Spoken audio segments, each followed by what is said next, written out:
about ending up in round 2 with minimal time left.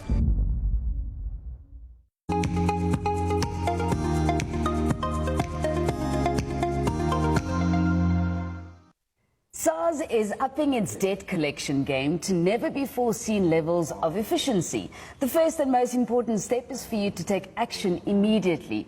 To make the next tax season as smooth as possible, Thomas Lobben, Master Tax Practitioner and Tax Legal Specialist at Latita Africa, is here to talk us through it all. Hello, how are you doing this morning? Fantastic, thanks for having me. Because you are going to teach us all about SARS and what to do.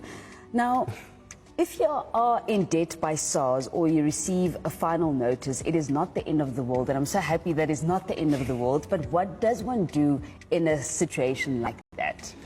Well, what I say to clients is first, don't panic. Very important. It's critical to understand that most businesses in South Africa fall on hard times every now and then. So when you are faced with a debt from SARS and they're asking you to pay up, one, seek counsel. Somebody who's been there before, who knows how to deal with this, is often your first correct step. Once you've been through that first step, their advice to you then determines where you go from there. All right, so you mentioned a first step, but I think also one of those first steps is to take action immediately. A lot of times when you see something, maybe there's a minus before the amount, or maybe there's not, which means that you owe SARS money, is to take action immediately, because then if you don't take action, SARS will take action, right? The truth of the matter is when you're faced with a difficult situation, people procrastinate. They tend to pretend that this isn't happening. Yes. But when you're dealing with SARS, you're dealing with legal processes to collect a debt due to the state.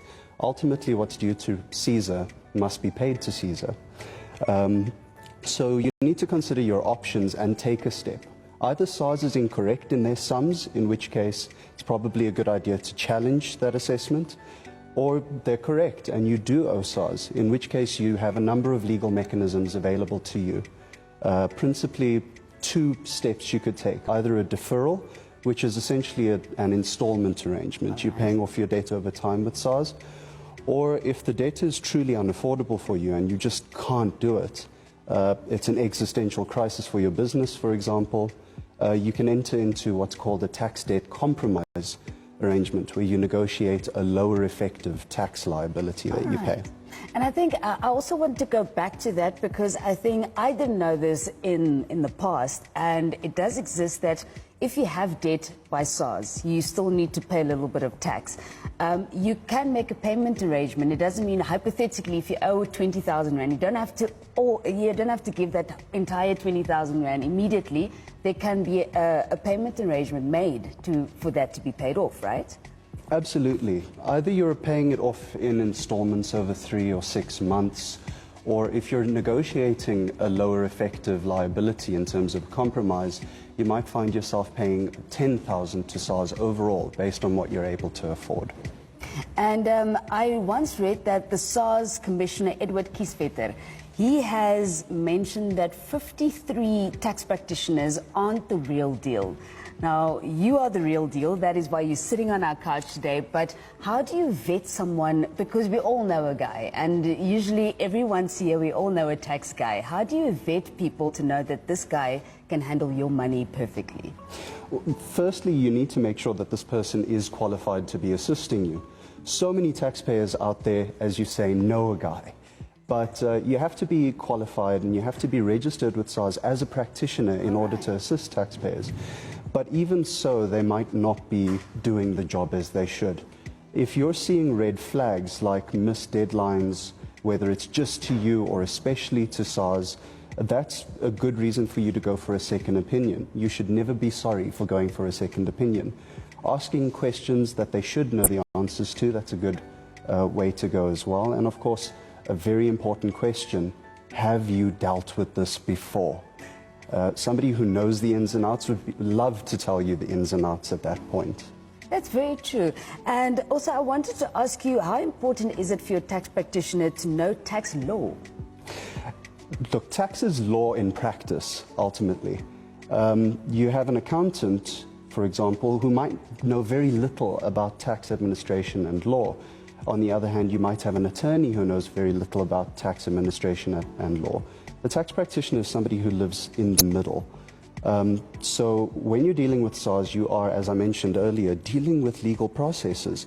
It's fundamentally critical that they have a deep understanding of the law when they're dealing with SARS. That's very, very true. And can we quickly come to businesses? A lot of businesses are operational. You put up shop and you have other type of papers, but you aren't e-filing. You aren't handing in your tax things. How does that work, and what kind of liabilities are there, and what kind of how much money do you then have to pay SARS, because you're kind of not doing your e-filing, but after a couple of years it's going to catch up with you?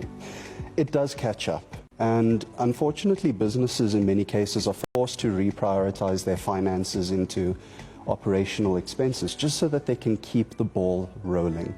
But tax doesn't go away. Tax liability is not something that has a statute of limitations on it. It doesn't disappear after a time. So eventually you will need to catch up on your returns and pay off that debt, perhaps negotiating how you pay that debt or how much of it you do.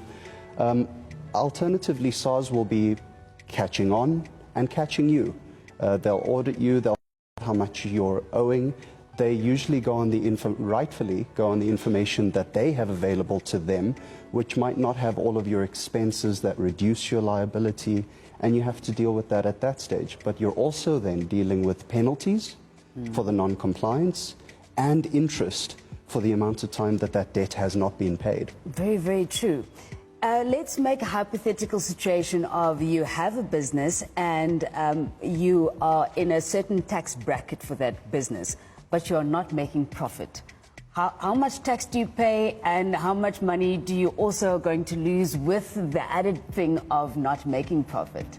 It's a very good question. So businesses in the main will pay 27% a year on their profits. But in the same breath, if you're not making a profit, you don't necessarily have a tax debt. That's not to say that you shouldn't be paying tax as a business. You might have pay-as-you-earn liabilities for your employees, in which case that could be a problem for your employees later on as well. It is ultimately their tax. Wow. You could have VAT that you might need to charge your customers, and that could have a blowback on you. And again, you're dealing with penalties and interest when SARS catches up with you. This is such great information that I did not know, that I think is really, really important for South Africans to know, because like you said in the beginning, that people aren't not wanting to pay SARS. You kind of see that email that comes through that is embargoed, that you have to put your ID number into that PDF, and you kind of click and then you leave it, and that is not the right thing to do. No, it's not. You need to contact SARS. Thank you so much for the incredible chat, Thomas. It was really insightful. Thank you. Can't wait to chat to you again soon. Likewise. Thanks, Carla. Thank you. How well your tax practitioner deals with SARS will likely determine how beneficial the outcome is for you and how little stress you ultimately have to go through. Thomas gave us the advice we need, so let's go do the right thing.